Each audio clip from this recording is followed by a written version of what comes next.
जय श्री राम। नमस्कार, मैं धीरेन्द्र मोहन त्रिपाठी और आप देख रहे हैं यथार्थ संवाद।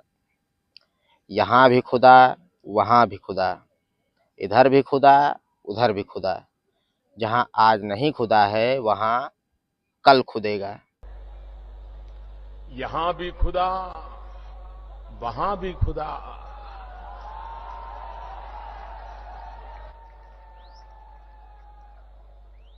यहां भी खुदा, वहां उधर भी खुदा। जहां नहीं खुदा है वहां कल खुदेगा। साथियों, अभी आपने देखा होगा संभल के जामा मस्जिद में खुदाई हुई, काफी विवाद रहा उसमें। पुलिस के ऊपर पत्थरबाजी की गई, बचाव में पुलिस ने भी गोलीबारी की वहां, जिसमें 4 से 5 लोगों की मृत्यु हो गई। अब साथियों, उसके बाद फिर नंबर आया अजमेर का, वहां भी याचिका पड़ी। जिला न्यायालय ने वहां भी खुदाई के लिए कह दिया कि एएसआई सर्वे होगा। खुदाई से तात्पर्य हमारा एएसआई सर्वे से है, एएसआई सर्वे होगा। लेकिन सुप्रीम कोर्ट ने रोक लगा दिया कि यथास्थिति बरकरार रहेगी। जिला न्यायालय जो है वो खुदाई के आदेश अब नहीं पारित करेंगी, हम इसको देखेंगे।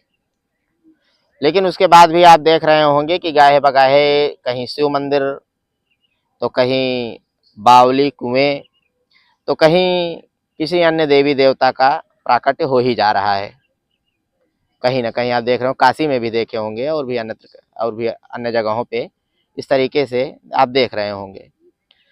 साथियों, अब आप देखेंगे कि इसका अभी मोहन भागवत ने, जो सरसंघ चालक हैं, राष्ट्रीय स्वयंसेवक संघ के प्रमुख हैं, उन्होंने बहुत साफ शब्दों में कहा कि ये उचित नहीं है, मतलब ये जो सर्वे हो रहा है।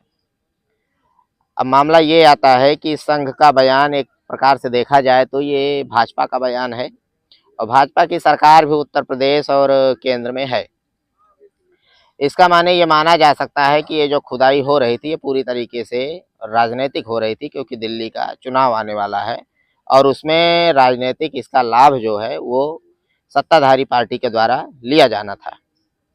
लेकिन मोहन भागवत ने इसमें भी कह के अपनी बातों को कि ये उचित नहीं है, जो एएसआई सर्वे हो रहा है, मामले को और तूल पकड़ा दिया।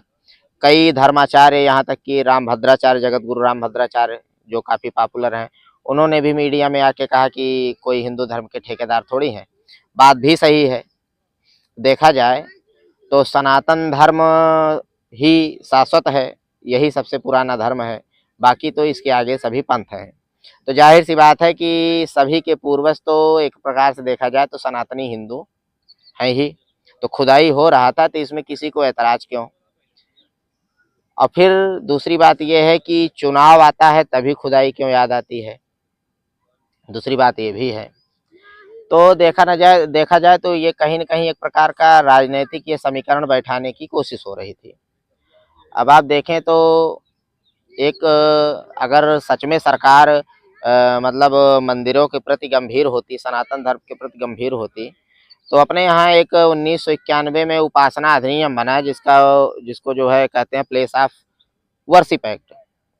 आप देखें तो इसको 1991 में जब कांग्रेस की गवर्नमेंट उस समय थी, इसको लागू किया गया। और यह कहता है कि 15 अगस्त 1947 से पहले अस्तित्व में आए किसी भी धर्म के पूजा स्थल को किसी दूसरे धर्म के पूजा स्थल में बदला नहीं जा सकता। यदि कोई इस एक्ट का उल्लंघन करने का प्रयास करता है तो उसे जुर्माना और 3 साल तक की जेल भी हो सकती है। यह कानून तत्कालीन कांग्रेस सरकार जो थी, वहाँ बीपी नरसिम्हा राव उस समय प्रधानमंत्री थे, वही लेकर आए थे। और उस समय आप देखें तो बाबरी मस्जिद और श्री राम मंदिर का मुद्दा भी जो है काफ़ी गर्म था उस समय, तो ये अधिनियम उस समय आया था। तो अगर सरकार इतनी ही गंभीर होती तो ये देखा जाए तो सरकार का तीसरा कार्यकाल चल रहा है। हालांकि अल्पमत में है सरकार, लेकिन इसके पहले 2 कार्यकाल में पूर्ण बहुमत में थी सरकार। सरकार को चाहिए था कि इस अधिनियम पर विचार करती और इसको हटा भी सकती थी वो अपने हिसाब से, और फिर उसके बाद एएसआई का सर्वे हो जाता। और एक चीज़ दूसरी बात, देखा जाए तो एएसआई का सर्वे हो रहा है तो इसमें किसी को, जो लोग विरोध कर रहे हैं उनको विरोध नहीं करना चाहिए। सर्वे हो रहा है, सर्वे में अपना पक्ष दोनों पक्ष रखे, माननीय न्यायालय जो फैसला सुनाए उसको लोगों को स्वीकार करना चाहिए। लेकिन ये सर्वे भी जो हो रहा है देखा जाए तो एक प्रकार से राजनीतिक है।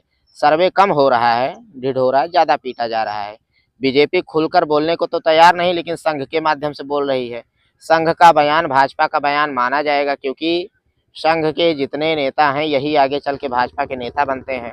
आप माननीय प्रधानमंत्री जी को भी देख लीजिए, वो संघ के प्रचारक रहे हैं, और भी अन्य जितने भी बड़े नेता हैं वो संघ के प्रचारक रहे हैं, इसमें कोई दो राय नहीं है। तो संघ का बयान भाजपा का बयान माना ही जा सकता है। मीडिया के डिबेट में आप देखेंगे तो संघ को भी बुलाया जाता है भाजपा के साथ। हर मीडिया डिबेट में आपने आपने देखा होगा बुलाया जाता है। तो बीजेपी इसको अपने आप ना कह के संघ के माध्यम से एक हिसाब से देखा जाए तो कहला रही है। ये पूरी तरीके से एक प्रकार से देखा जाए तो जो मोहन भागवत ने कहा कि खुदाई हो रही है ये अनुचित है, ये पूरे प्रकार से देखा जाए तो मोहन भागवत जी का ये बयान ही अनुचित है। और एक चीज़ दूसरी बात ये है कि खुदाई जो हो रही है उसका राजनैतिक इस्तेमाल ना किया जाए। सनातन धर्म की आस्था को इससे कहीं ज़्यादा नुकसान पहुँच रहा है अगर इसका राजनीतिकरण किया जा रहा है तो।